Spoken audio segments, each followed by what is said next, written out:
Hello everyone, কেমন আছো তোমরা সবাই? আশা করছি ভালোই আছো। তো আজকে তোমাদের সঙ্গে শেয়ার করব একটা মিনি ব্লগ। আজকে ফাদার্স ডে, তো সেই কারণে আমার বাপি আমাদের সবাইকে নিয়ে এলো রাত্রে ডিনারের জন্য রেস্টুরেন্টে। তো এসেই দেখো ফার্স্টে বসে পড়েছে খাওয়ার অর্ডার করতে। ততক্ষণে তোমাদেরকে একটু আশেপাশটা দেখিয়ে দিই। তো এখন বেশ রাত হয়ে গেছে, রাত 10টা বাজে। আর তোমাদেরকে একটা কথা বলে রাখি, থ্যাংক ইউ সবাইকে এত সাপোর্ট করার জন্য, আমাদের পাশে থাকার জন্য।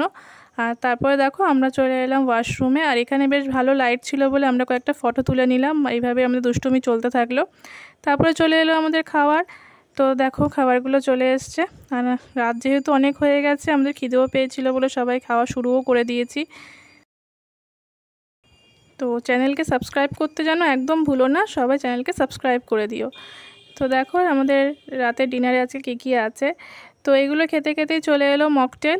তো আমার বোন তো মকটেল পাওয়ার সাথে সাথেই আগে খাওয়ার বন্ধ করে আগে মকটেলই খাওয়া শুরু করে দিল। তো এই দেখতেই পাচ্ছ ওকে। তো এইভাবে আজকের দিনটা শেষ হলো। বাই।